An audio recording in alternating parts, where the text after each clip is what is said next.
Penting sekali bapak-bapak, ibu-ibu kita itu mendengarkan nasihat para sesepuh, mendengarkan nasihat para leluhur, mendengarkan nasihat para pendahulu tentang apa yang terjadi dan apa yang harus kita lakukan. Jangan menyepelekan. Mbah-mbah biyen itu kalau ngendika ngoten niku mboten nate langsung blek mboten. Tapi dengan isyarah-isyarah. Tidak langsung ini begini le, ini begini, tidak, tapi dengan isyarah. Maka walaupun dengan isyarah pun awake dhewe niki mboten sakakean mikir napa sing didhawuhaken mbah-mbah zaman dulu hendaknya kita laksanakan. Contohnya napa? Contohnya melakukan amalan-amalan nisfu Sya'ban, atau melakukan amalan-amalan Sya'ban, atau melakukan amalan-amalan yang disebut sadranan atau ruwahan atau padusan atau nyekaran, terserah. Itu hanya nama saja, tidak jadi masalah. Itu namanya tradisi. Paham? Kita harus fair. Itu tidak pernah ada di zaman Rasulullah, tidak pernah ada. Seperti mandi di kolam bersama-sama tidak pernah ada di zaman Rasulullah. Maka kita akan belajar apakah yang tidak ada di zaman Rasulullah itu otomatis hukumnya haram. Apakah setiap bid'ah itu pasti haram? Apakah tradisi itu boleh kita laksanakan, dan apakah kita boleh membuat tradisi baru? Itu yang pertama kali kita lakukan. Maka kalau mau mempersiapkan beberapa hal dari dipengendikakan apa sih pengertian bid'ah itu, perkara baru. Dipengendikakan wonten kitab Qawaidul Ahkam juz kali halaman 172. Al-bid'atu fi'lun ma lam yu'had fi asri Rasulullah sallallahu alaihi wasallam. Bid'ah itu, Pak, perkara yang tidak pernah ada di zaman Rasul sallallahu alaihi wasallam. Kemudian dikatakan panjenenganipun Imam Nawawi wonten Tadhibul Asma wal Lughat juz 3 halaman 22, Ida sumalam yakun fi ahdi Rasulullah sallallahu alaihi wasallam. Bid'ah itu napa? Bid'ah itu mengada-ngada perkara yang tidak pernah diadakan di zaman Rasul sallallahu alaihi wasallam. Itu namanya bid'ah. Lah, kemudian ada seorang ulama di dalam kitab Subulus Salam Syarah Bulughul Maram dipengendikaken panjenenganipun Imam Amir As-Sun'ani, al-bid'atu lughatan ma umila ala ghairi misalin sabiq, yaitu melakukan suatu perbuatan yang tidak pernah ada contohnya sebelumnya. Itu bid'ah. Wal muradu biha huna ma umila min duni an yasbiqa lahu syar'iyyatun min kitabin wala sunnatin. Maksudnya nopo? Yaitu melakukan perkara-perkara yang tidak pernah dicontohkan secara qat'i dalam syariat, secara zahir, baik dari kitab maupun sunnah. Itu namanya bid'ah. Lah, apakah setiap bid'ah itu sesat? Nah niki, maka Imam Asy-Syafi'i di dalam Imam Baihaqi, seorang ulama ahli hadis, seorang muhaddis, mengatakan di dalam Manaqibus Syafi'i dalam kitabnya juz 1 halaman 469, al-muhdatsatu dzarban. Perkara baru itu ada dua. Ma'uhdisa yukhalifu kitaban aw sunnatan, perkara baru yang melanggar Quran dan sunnah, au ijma'an, atau melanggar ijma'nya para ulama, fahuwa bid'atun dolalah, maka hukumnya adalah perkara baru yang sesat di mata Allah Subhanahu wa ta'ala. Paham? Kemudian wa ma'uhdisa fil khair la yukhalifu syai'an min dzalika, apabila perkara baru itu di zaman Rasulullah nggak pernah ada, tapi perkara baru itu baik isinya, tidak melanggar syariat, maka perkara baru itu disebut dengan bid'ah yang hasanah. Ini menurut Imam Baihaqi, seorang ulama ahli hadis. Kemudian Imam Nawawi, seorang ulama ahli fikih mengatakan tegene tadhibul asma wal lughat hiya ay al bid'ah munqasimatun ila khamsa ila hasanatin wa qabihatin. Beliau juga mengatakan bid'ah itu ada kalanya yang yang hasanah, ada kalanya yang qabihah, ada yang baik, ada yang buruk. Sekarang bagaimana komentar ulama ahli hadis?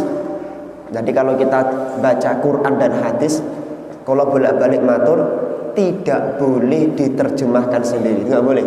Maka kebanyakan sesat dan menyesatkan. Jadi dipun ngendikakan Imam Nawawi, barang siapa membaca Quran dipahami sendiri, andaikan benar tetap salah, andaikan salah maka menjadi ahli nerakanya Allah Subhanahu wa taala. Maka kita harus melihat komentar syarahnya ulama ahli hadis mengomentari kalimat tentang bid'ah itu sendiri. Di dalam Sahih Bukhari memang ada hadis sahih tentang bid'ah itu kullu bid'atin dhalalah. Ya ada memang bid'ah itu sesat. Cuman bagaimana komentar para ulama terkait masalah bid'ah itu sendiri? Ternyata menurut Imam Ibnu Hajar Al-Asqalani dalam kitabnya Fathul Bari, ngapunten niki kula rada nyebut kitab di video untuk selamanya, paham ya di dalam Fathul Bari Imam Ibnu Hajar Al-Asqalani juz sekawan halaman 253, wal bid'atu asluha ma uhdisa ala ghairi misalin sabiq. Bid'ah niku napa sih? Bid'ah itu perkara yang tidak pernah dicontohkan oleh ulama atau oleh zaman terdahulu. Fi syar'i wa tuqlaqu fi syar'i fi muqabili sunnah fatakum madmumah. Tidak sesuai dengan syariat dan bertentangan dengan hadis, maka disebut dengan bid'ah yang sesat madmumah. Wa tahqiqu annaha in kanat mimma tandariju tahta mustahsanin fi syar'i fa hiya hasanah. Cuman kalau perkara baru itu perkara yang isinya baik, tidak bertentangan dengan syariat, maka disebut dengan bid'ah yang hasanah menurut Imam Ibnu Hajar Al-Asqalani menjelaskan hadis sahih di dalam kitab Sahih Bukhari. Wa in kanat mimma tandariju tahta mustaqbahin fi syar'i, bertentangan dengan syariat, artinya isinya itu bertentangan dengan syariat, maka fahya mustaqbahun, maka disebut bid'ah yang tercela. Wa illa fahya min qismil mubah wa qad tanqasimu ila al-ahkamil khamsah. Ini adalah beberapa pendapat tentang yaitu perincian bid'ah itu sendiri. Kemudian bagaimana pendapat ulama seperti ulama yang sering diklaim dalam Wahabi? Bagaimana pendapat ulama-ulama itu terkait masalah bid'ah itu sendiri?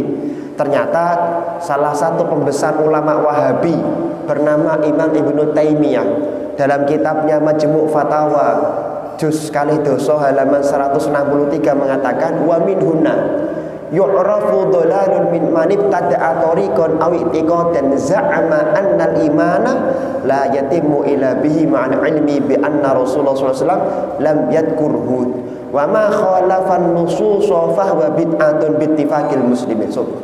Beliau mengatakan perkara itu tidak semuanya diajarkan Rasulullah. Kita melakukan perkara baru itu bertentangan dengan apa yang dicontohkan Rasulullah, bertentangan dengan apa yang menjadi kaidah Rasulullah, maka itu disebut bid'ah yang dilarang oleh Rasul sallallahu alaihi wasallam. Wa ma lam yu'lam annahu khalafaha faqad la yusamma bid'ah. Cuman perkara baru itu tidak bertentangan dengan Rasulullah, tidak bertentangan dengan Quran dan hadis, maka tidak disebut dengan perkara bid'ah. Ini pendapat Imam Ibnu Taimiyah. Wa qala Syafi'i, beliau menukil pendapat Imam Asy-Syafi'i, al-bid'atu bid'atun khalafat kitaban tadi. Beliau bahkan menukil pendapat Imam Syafi'i yang mengatakan bid'ah itu ada yang sesat dan ada yang tidak sesat. Intinya ngeten, Pak. Tidak semua perkara baru itu sesat. Tidak semua perkara yang tidak ada di zaman Rasulullah itu sesat. Semua perkara di zaman yang tidak ada di zaman Rasulullah niku sesat, berarti jenengan sedaya niku tiang-tiang sing mesti sesat. Jenengan kan dereng lahir di zaman Rasulullah kan ngoten nggih. Berarti jenengan juga sesat kalau kita beranggapan semua bid'ah niku sesat. Memang ada hadisnya bahwa wa kullu bid'atin dhalalah. Hadisnya tenggene kitab Sahih Muslim. Bagaimana ulama mengomentari hadis tersebut? Tentu kalau ulama ahlu sunnah tadi jelas ya, ulama ahlu sunnah jelas. Sekarang bagaimana dengan ulama-ulama Wahabi? Di dalam kitab Syarah Aqidah Wasatiyah 336, halaman 336, Imam Syekh Shalih Al-Utsaimin mengatakan anna misla hada ta'bir kullu syai'in. Contoh masalah kullu itu adalah takbir kullu syai'in, setiap perkara. Apakah kalimat kullu itu pasti maknanya setiap? Tidak. Amun qad yuradu bihil khos. Ada kadang-kadang kalimat kullu itu tidak bermakna setiap, tapi kalimat kullu itu bermakna sebagian. Niki pendapatipun Syekh Utsaimin, mislu qaulihi ta'ala an malikati Saba. Contohnya napa? Tentang ayat Quran yang menjelaskan tentang kekuasaan Saba. Wa utiyat min kulli syai', yaitu kalimat Quran wa utiyat min kulli syai', setiap karunia yang diberikan, setiap yang diberikan kepada dia, semua kerajaan miliknya Saba. Wa qad kharaja syai'un katsirun lam yadkhul fi mulkiha minhu syai'un mislu mulki Sulaiman. Ternyata ayat tersebut itu kalimatnya kullu, tapi tidak semua kalimatnya kullu, tapi tidak semua kerajaan itu ternyata diberikan kepada kerajaan Saba. Ada juga yang diberikan kepada Nabi Sulaiman. Berarti kata kullu di sini maknanya tidak setiap. Tenggene ayat Quran yang lain, kullu safinatin husba. Itu kata kullu di dalam surat Al-Kahfi itu ternyata maknanya tidak setiap, tapi maknanya sebagian. Maka para ulama ahlu sunnah, termasuk ulama tadi, mengatakan kullu bid'atin dhalalah tidak maknanya kulliyah, tidak maknanya setiap, tapi maknanya sebagian perkara yang baru itu hukumnya sesat. Dan ini mungkin nak belajar ilmu balaghah wonten tenggene Jauharul Maknun. Ternyata kalimat kullu itu sebagian ulama itu maknanya tidak setiap, tapi kata kullu itu maknanya sebagian. Jadi makanya kalau kita baca kitab tidak cukup menggunakan kamus bahasa Arab. Namun sepakat ngeten iki berarti tidak harus semua itu kita persis dengan Rasul sallallahu alaihi wasallam seperti itu. Kalau khawatir nak jenengan mungkin maksa pokoknya harus persis Rasulullah pokoknya. Oh, Kanjeng Nabi Pak niku nembe dipun dawuhi poso niku yuswanipun sekitar 55 tahun. Waduh. Berarti nak jenengan pengen persis Rasulullah, jenengan kalau sekarang puasa bid'ah hukumnya harus 55 tahun. Kan Rasulullah kan mulai puasa 55 tahun. Di zaman Rasulullah itu arak mulai diharamkan itu baru sekitar tahun ke-11. Nah, nak jenengan meniru Rasulullah berarti jenengan dilarang minum arak ketika umurnya sudah sekitar 55 tahun. Lah niki rusak sedoyo. Makanya ada beberapa hal yang memang kita itu harus berhati-hati seperti itu. Nah, kalau mboten pengen panjang-panjang di sini, kemudian banyak contoh-contoh perkara yang tidak dicontohkan Rasulullah tapi dicontohkan para sahabat, kemudian Rasulullah malah mengikuti. Contohnya dzakaru lahu dzalika faqala lakum an-nabiy sanna lakum Mu'ad, dikatakan idza jaa rajulu wa qad fatahu syai'un minas shalah asyara ilaihi nas fa shalla ma fatahu thumma dakhala fi sholati thumma jaa yauman Mu'ad ibn Jabal fa asyaru ilaihi fadkhala wa lam yaqtadir ma qalu falamma sallallahu dzakaru lahu dzalika faqala lahum an-nabiyyu sanna lakum Mu'ad. Ada sebuah hadis sahih wonten kitab Sunan Abi Dawud bahwa ngeten Pak, di zaman Rasulullah itu kalau ada orang terlambat sholat itu beliau mengikuti sholat berjamaah. Jadi kalau ada orang terlambat sholat mengikuti sholat berjamaah, orang tersebut itu lebih dulu datang memberi isyarat kepada yang lain. Jadi Allahu Akbar. Jenengan kalau kentun sholat jamaah itu nggak boleh langsung takbir, tapi nunggu yang ngasih isyarat. Misalnya Allahu Akbar, di depan kula bilang gini 3 atau 2, artinya baru dapat 2 rakaat atau 3 rakaat. Tapi Sayyidina Mu'ad ini tidak seperti itu. Mu'ad bin Jabal itu tidak persis dengan apa yang didahulukan Rasulullah. Beliau ketika terlambat jamaah langsung sholat tanpa menunggu isyarah. Kan nanti ngira-ngira sendiri, oh tadi dapat 2 rakaat berarti kurang 2 rakaat. Nah, ternyata Rasulullah mengatakan sanna Mu'ad, yang dilakukan oleh Mu'ad itu perkara yang tidak apa-apa. Artinya disunnahkan, tidak apa-apa. Termasuk sholat syukuril wudhu, itu tidak pernah dicontohkan Rasulullah, tapi dilakukan oleh Sayyidina Bilal.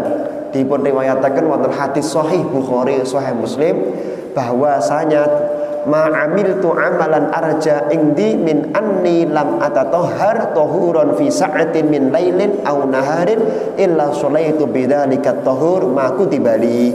Dipun ngendikan Kanjeng Bilal, aku itu pas Isra Mi'raj niku mireng tekleke jenengan niku teng surga. Aku pas Isra Mi'raj itu melihat, mendengar kakimu itu, sandalmu di surga. Kamu itu punya amalan apa sih? Kok mulia sekali di mata Allah Subhanahu wa taala. Bilal ngendika, Kanjeng Nabi ngapunten, saya itu punya satu amalan yang tidak pernah engkau contohkan, tapi aku lakukan. Apa? Setiap habis wudhu, siang atau malam, aku tidak melakukan wudhu kecuali pasti sholat sunnah 2 rakaat.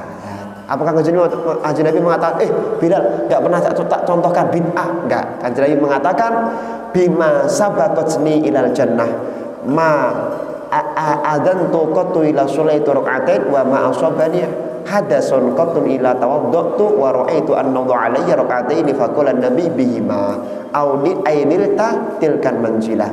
Maka gara-gara 2 rakaat itulah wahai Bilal, engkau dimuliakan di surganya Allah Subhanahu wa taala. Mohon nggih. Kalau kita sudah mengetahui bahwa tidak semua perkara yang baru itu tidak boleh, maka kita harus sepakat bahwa membuat tradisi itu diperbolehkan oleh Allah Subhanahu wa taala. Nah, salah satu tradisi yang ada di negara kita itu adalah sadranan, ruwahan dan lain sebagainya. Lah, saat ini kita harus tahu dulu, apa sih pengertian tradisi itu? Apa sih pengertian adat menurut syariat? Nah, ada seorang ulama bernama Syekh Saleh Ghanim Sadlan. Niku ngendika, wa fi duraril hukam syarah majalatil ahkam. Wonten kitab Durarul Hukam syarah majalatil ahkam dipungendikaken al-'adah hiya al-amru alladhi yatakarraru fin nufusi wa yakunu maqbulan 'inda dawi tibai salimah.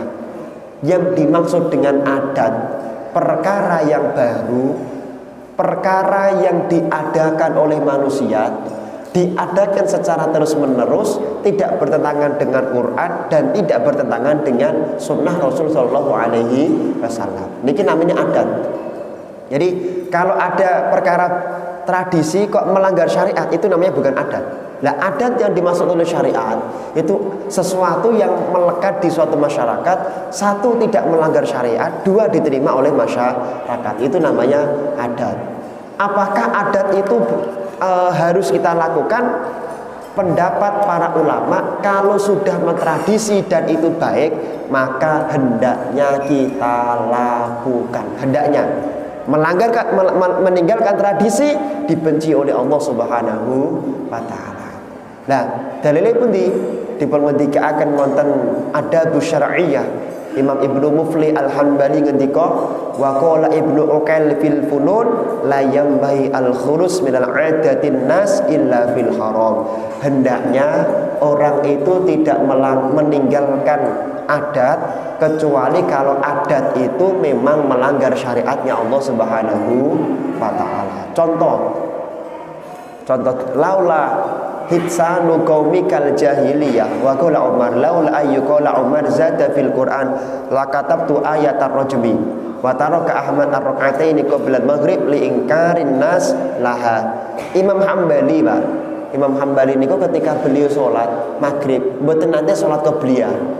Apakah Imam Hambali tidak pernah sholat qabliyah karena sholat qabliyah maghrib tidak ada? Mboten. Sholat qabliyah maghrib niku hukumnya sunnah.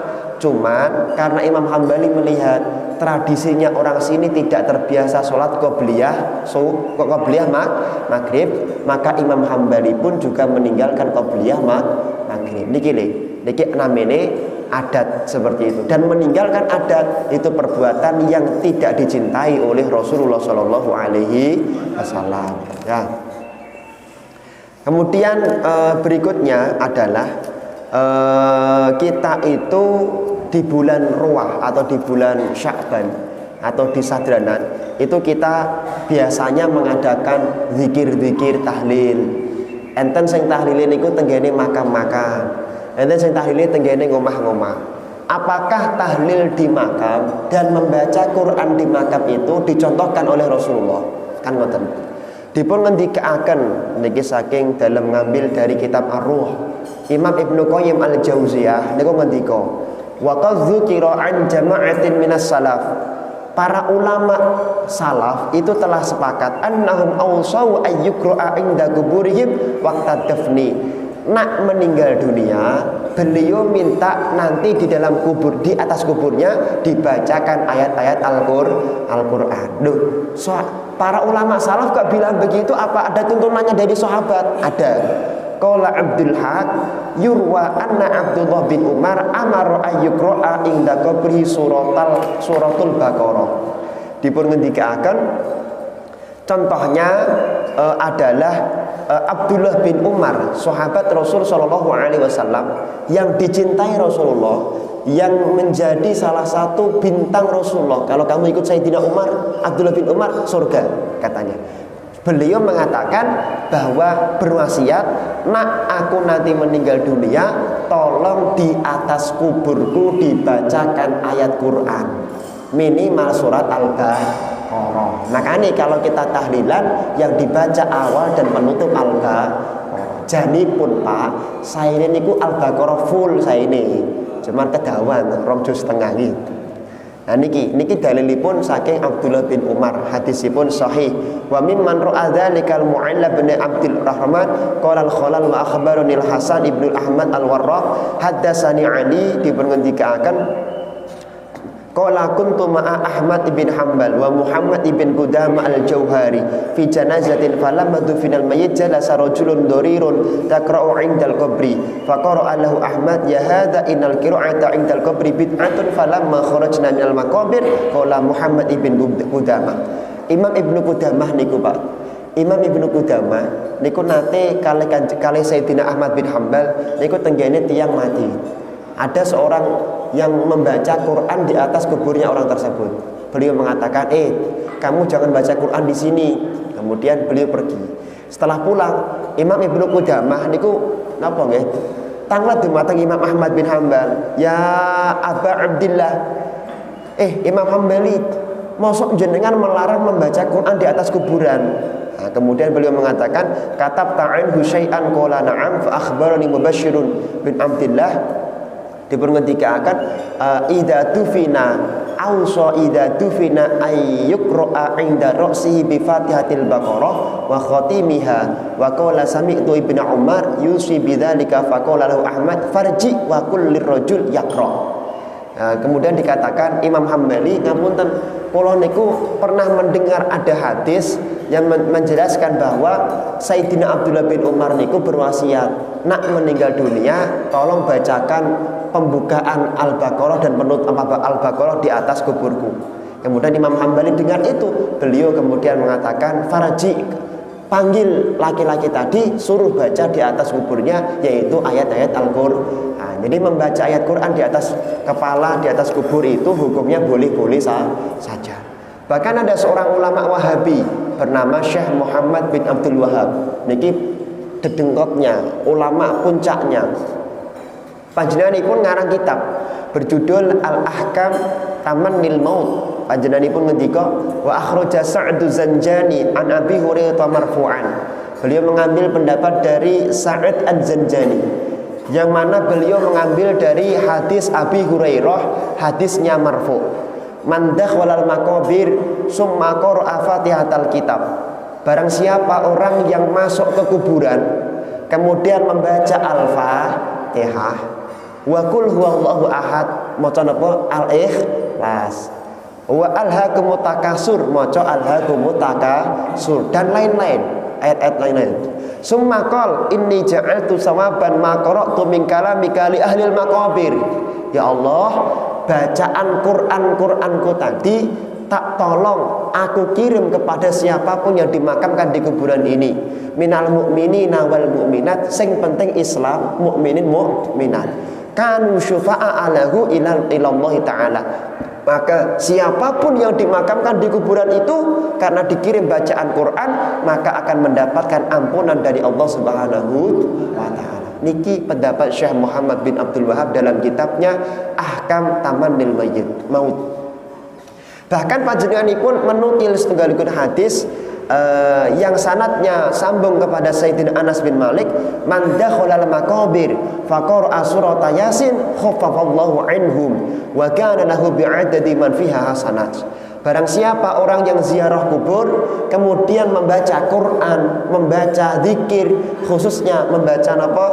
Yasin, maka akan diampuni semua dosanya orang yang membaca, dan orang yang membaca akan mendapatkan pahala dari semua ibadah mayit yang dimakamkan di dalam kuburan tersebut. Niki dalil, bahkan pendiri Wahabi juga menulis dalam kitabnya Ahkam Litamanil Mayyit. Ulama Ahlus Sunnah maklum. Nah, kula mungkin ngagem pendapatipun Imam Suyuti, Imam Syafi'i pun biasa. Sekarang saya pakai pendapat kitabnya orang-orang yang mengeklaim tidak ada kesunatan zikir membaca Quran di dalam makam. Ternyata dalam kitab-kitabnya ulamanya mereka juga mengatakan sunnah kita itu ziarah kubur, membaca Al-Quran dan surat-surat tertentu. Paham ya? Kemudian kalau kita zikir itu jangan pelan-pelan, jangan sendirian. Makanya tenggene sadranan itu kita kumpul teng makam, kemudian maca zikir arwah jamak, maca yasin, nggih, mau zikir tahlil dan lain sebagainya. Apakah zikir berjamaah dengan suara keras di makam mengirim pahalanya kepada mayit? Itu juga ada dalilnya, ada. Nah, kalau pengen mengambil pendapat ulama Ahlus Sunnah kholas, sudah banyak dalilnya. Kalau pengen mengambil pendapat ulama Wahabi, ulama-ulama yang pengikutnya sekarang mengatakan itu nggak ada dalilnya. Ternyata dalam kitabnya Majmu' Fatawa Ibnu Taimiyah juz 22 halaman 520 dikatakan wasu'ila an rajulin yunkiru ala ahli dzikri yaqulu lahum. Ada seorang laki-laki ini mendatangi syekh, kemudian beliau melihat ada orang yang sedang berzikir, kemudian beliau mengatakan hadza dzikru bid'ah, zikir ngeten niki hukumnya bid'ah. Loh, sing bid'ah itu zikir yang bagaimana? Katanya wajahrukum fi dzikri bid'ah, itu zikirnya orang yang keras-keras katanya.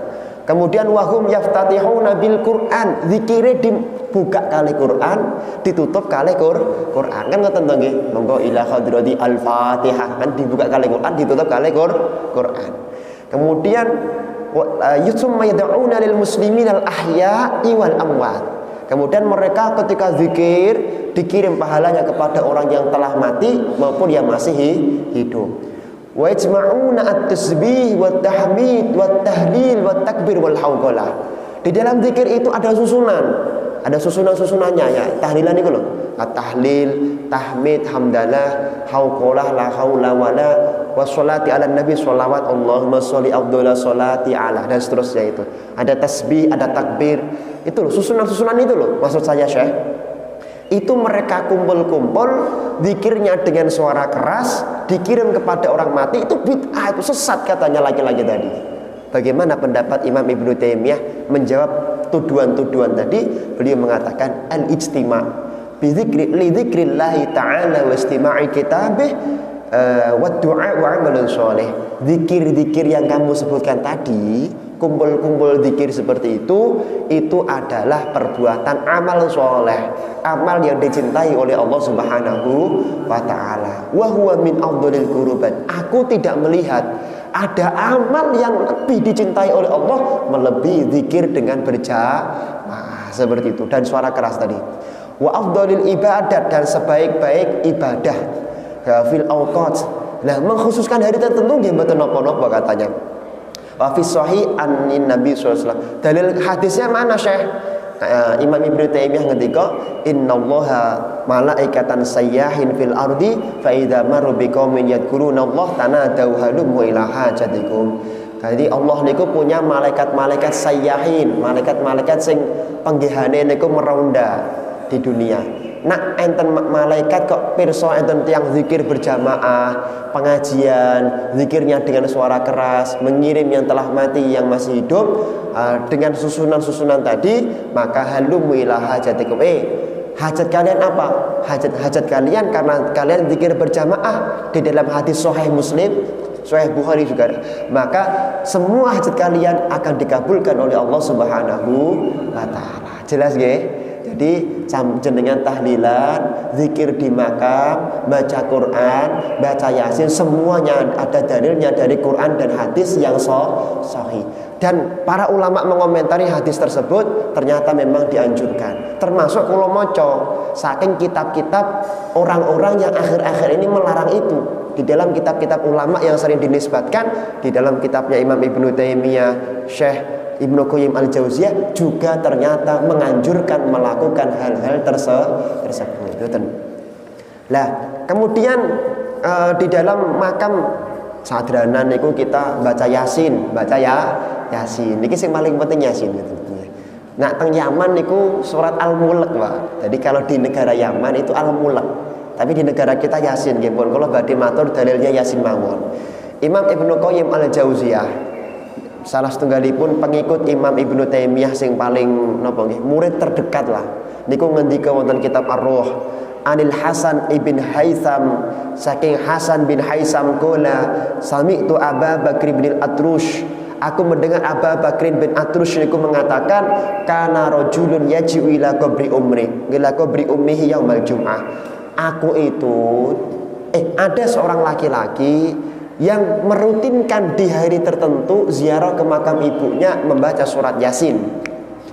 Saat itu beliau merutinkan di hari Jumat. Fayaqra'u surat Yasin faja'a fi ba'di ayyamih faqara'a surat Yasin. Kemudian dia merutinkan itu dan membaca surat Yasin. Kemudian berdoa, Allahumma in kunta qasamta li hadhihi surah sawaban faj'alhu fiha ahli hadhil maqabir. Ya Allah, andaikan maca Yasin itu pahalanya besar, ada pahalanya, nyuwun tulung, minta tolong ya Allah, kirim kepada siapapun yang dimakamkan di dalam kuburan ini. Falamma kana yaumul jum'ah allati taliha, setelah Jumat berikutnya yang telah berlalu, ja'at imra'atun faqalat anta fulan bin fulana, datanglah seorang perempuan. Dia mengatakan, kamu fulan bin fulana. Nggih, alamatmu sini. Nggih. Loh, kok tahu nenek-nenek dari mana? Inna bintan limatat fara'aituha fin naumi jalisatan 'ala syafiri qabriha. Aku gadah anak wedok sing pun mati. Saya punya anak perempuan yang meninggal. Anak perempuanku itu tak lihat kok dia itu nikmat dalam kuburnya. Kemudian dia mendapatkan kemuliaan dalam kuburnya. Aku tanya, fakultu majlasaka hauna, apa sebabnya kamu dimuliakan? Inna fulan bin fulan ja'ila kubri ummi ila ini.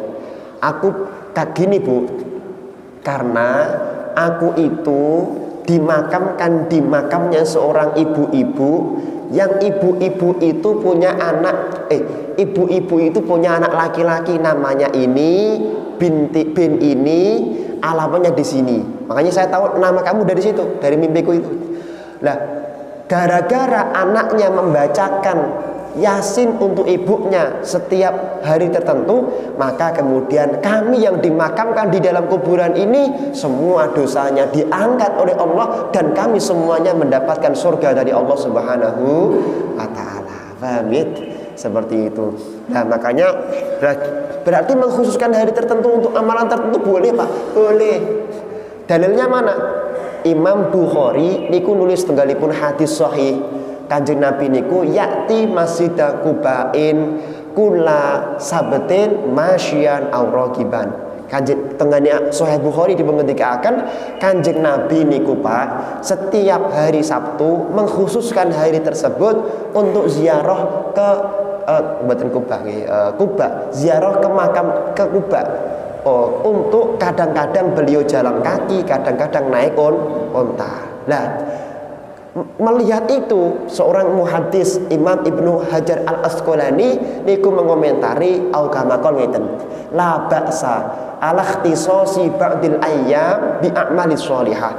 Mboten napa-napa, boleh kita itu mengkhususkan hari-hari tertentu untuk melakukan satu amal tertentu asalkan tidak bertentangan dengan syariatnya Allah Subhanahu wa taala. Nah, wong Indonesia itu mengkhususkan akhir-akhir bulan Sya'ban untuk membiasakan diri mengadakan ziarah ke makam leluhur, mengadakan sadranan, mengadakan padusan dan lain sebagainya. Nah, sekarang bagaimana 5 menit terakhir, bagaimana hukumnya kita melakukan amalan nisfu Sya'ban dan mengadakan amalan-amalan nisfu Sya'ban tersebut? Imam Ibnu Qayyim Al-Jauziyah dipun ngendikaaken panjenenganipun Imam Ibnu Rajab Al-Hanbali wonten Lataiful Ma'arif halaman 236, kharaja Imam Ahmad wan Nasa'i min hadisi Usama kana Rasulullah sallallahu alaihi wasallam yasumul ayyam yasrudu hatta nakula la yuftiru wa yuftiru al ayyam hatta la yakatu yasumu illa yaumaini minal jum'ah. Para sahabat itu melihat Kanjeng Nabi itu tidak pernah memuliakan satu bulan yang di bulan itu Kanjeng Nabi puasa seperti seakan-akan Kanjeng Nabi itu puasa 30 hari full seakan-akan. Sahabat bertanya, Kanjeng Nabi, kok jenengan terlalu memuliakan bulan ini bulan apa? Kanjeng Nabi ngendika, dzaka syahrun yaufilun nas anhu baina Rajab wa Ramadan.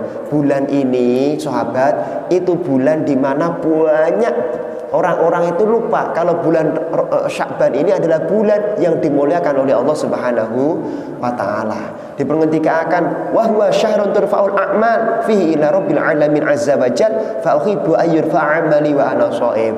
Bulan Rajab itu ada bulan Sya'ban. Ini bulan di mana semua amal ibadah manusia diangkat ke langit. Maka aku seneng nak amal ibadahku diangkat, aku dalam keadaan berpuasa. Seperti itu. Makanya Kanjeng Nabi itu nak tenggene wulan Sya'ban memperbanyak berpuasa karena bulan Sya'ban adalah bulan yang dimuliakan oleh Allah Subhanahu wa taala. Niki dalile poso teng wulan Sya'ban. Makanya nak sakit jenengan bulan Sya'ban perbanyak puasa. Kemudian dikatakan di dalam keterangan berikutnya, walamma kana Sya'banul kal muqaddimati Ramadan. Lah niki dalil. Kenapa kok kita itu kalau mengadakan acara Ramadan jangan pas tanggal 1? Ngapunten nggih. Nah, katanya Imam Ibnu Rajab, kalau mengadakan acara Ramadan itu jangan dipaskan tanggal 1. Tapi apa? Kalau bisa sudah dimulai di pertengahan atau akhir bulan Sya'ban. Kenapa? Kal muqaddimati li Ramadan. Karena bulan Sya'ban itu bulan muqaddimah untuk bertemu dengan bulan Ramadan. Makanya teng pondok itu kalau pengajian Ramadan itu mulainya enggak tanggal 1 enggak. Tapi mulainya tanggal 25 Ramadan berdasarkan tadi hadis dan keterangan para ulama. Kanal muslimuna idza dakhala Sya'ban inkabu 'alal masahif faqra'uha fa akhraju zakata amwalihim taqwiyatan lid-dha'ifi wal miskin 'ala siyami Ramadan.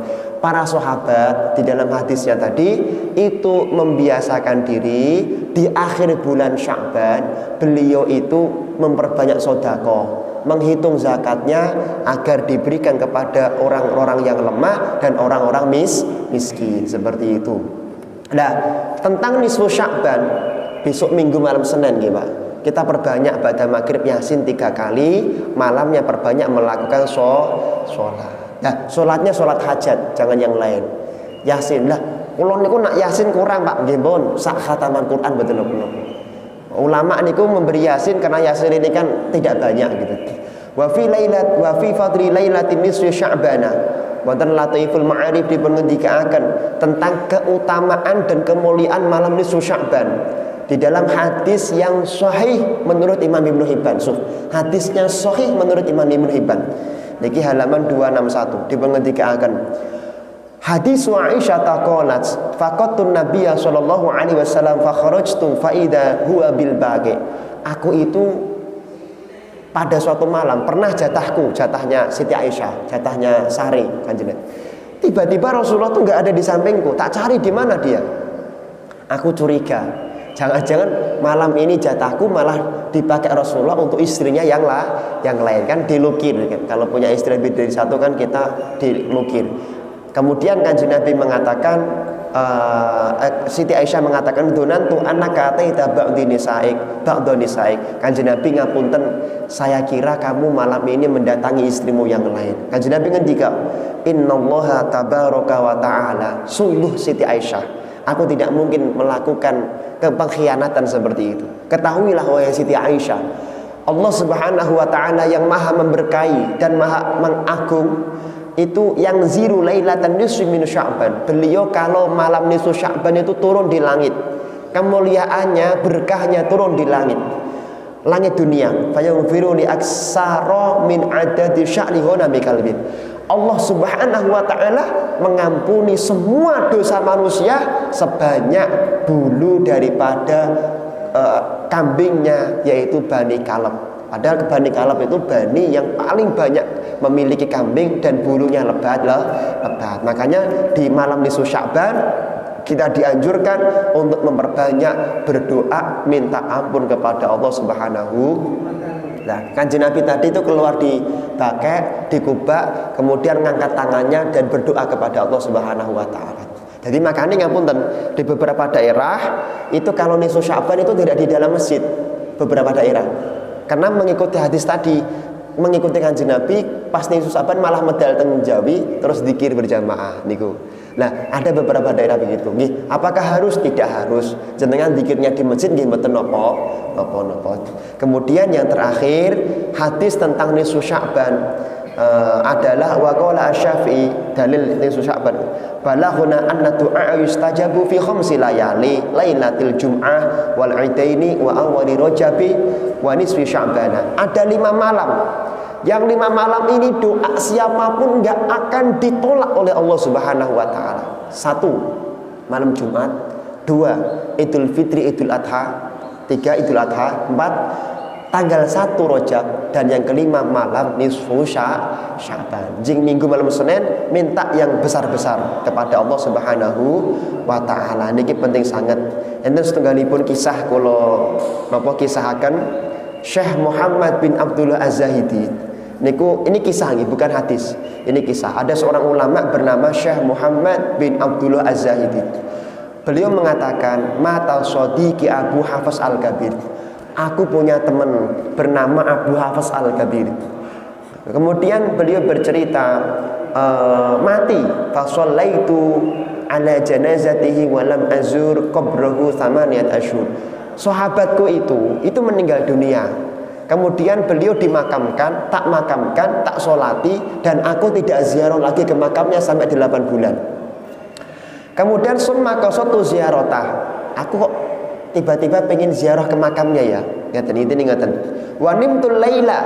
Lah, di malam itu aku mimpi, faraaituhu mutaghayyiral laun musharral wajhi. Aku lihat dalam mimpiku, temanku itu tadi itu wajahnya menjadi sangat pucat sekali, menjadi susah sekali, seakan-akan dia disiksa dalam kuburnya oleh Allah Subhanahu wa ta'ala. Wasallimtu alaihi falam yarudis salam. Aku ucapkan salam, assalamualaikum, tapi enggak jawab salam ya. Dia enggak jawab salamku. Kemudian beliau mengatakan, raddas salam ibadatun wa nahnu maqtu'una 'anil ibadah. Temanku, jawab salam itu ibadah. Lah aku sudah mati. Orang mati itu tidak bisa beribadah. Kemudian ditanya, mali araka mutaghayyiral wajhi faqad kunta husnal wajhi. Nganu sinten? Temanku, kamu kan wajahnya dulu putih, indah, sejuk, ganteng. Kenapa sekarang menjadi pucat sekali seperti ini? Jelek sekali wajahnya. Beliau mengatakan, faqala lamma buditu fi qabri ja'a malakun faqama ala ru'si wa qala ya syaikhusu. Ketika jenazahku dimasukkan ke dalam kubur, kemudian malaikat datang. Malaikat mengatakan, ya syaikhusu, ulama yang buruk, wong sing seneng ngaji tapi niatnya tidak lillahi ta'ala, pokoknya ahli maksiat. Dipun ngendikaken wa'ada dzunubi wa su'a af'ali wa darabani bi'amudin fashta'ala jasadi naron. Aku disiksa, dijepit dalam kuburku, dibakar pakai api, disiksa dengan siksaan yang luar biasa. Sampai kemudian dipun ngendikaken sampai wa bakaitu fil adabi ila lailati amma stahyaita min rabbi summa dhaghatani dhughatan hatta istakhlafa adla'i wa qata'at mafasili wa bakaitu fil adabi ila lailati allati ahlun fiha hilalu sya'ban. So wonten kitab niki dipun ngendikaken, aku disiksa setiap hari oleh Allah sampai pada suatu ketika datanglah tanggal 1 Sya'ban. Lah, di tanggal 1 Sya'ban itu fa idza annabi munati yunati min fawqi ayyuhal muluk irfa'anhu fa innahu ahya lailatan min Sya'ban fi umrihi wa shamma yawman min ayyamih fa rafa'allahu ta'ala al-'adab anni bi hurmati qiyami lailatin min Sya'ban wa siyami yawmin minhu wa summa basyarani bil jannah war rahmah. Dipun ngendikaken bahwa aku bertanya, wahai Allah, wahai malaikat, kenapa kok malam ini tiba-tiba semua dosaku diangkat oleh Allah Subhanahu wa taala? Kenapa malam ini tiba-tiba semua maksiatku diampuni oleh Allah Subhanahu wa taala? Si malaikat tadi mengatakan, Allah mengatakan bahwa karena Allah pernah berjanji, barang siapa orang yang menghidup-hidupi malam Sya'ban, menghidup-hidupi contohnya malam nisfu Sya'ban, jeng minggu malam Senin, ngurip-nguripi, maka semua dosanya akan diampuni oleh Allah Subhanahu wa taala. Atau berpuasa di siang hari bulan Sya'ban, tanggal 15 Sya'ban, Senin, maka semua dosanya akan diampuni oleh Allah Subhanahu wa taala. Maka mari kita semuanya lanjutkan tradisi sadranat, tradisi nyekar, tradisi ruahan, tradisi padusan, dan semua tradisi-tradisi baik yang telah dicontohkan oleh para ulama berdasarkan Quran dan hadis Nabi Muhammad SAW. Semoga bermanfaat. Maulaya sholli wa salim daiman abada habibika khairi khalqi kullihim huwal habibul ladzi syafa'atuhu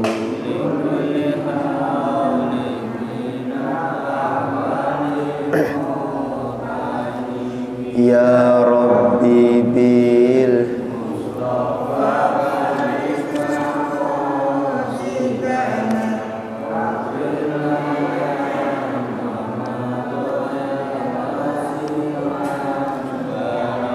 ya, pengumuman besok hari Minggu 28 Maret pengajian rutinan bulanan keempat di Masjid Ar-Rohili Hadroh Al-Ikhlas Bringosan dekat PDI Perjuangan.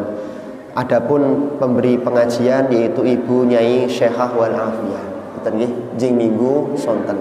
Assalamualaikum warahmatullahi wabarakatuh.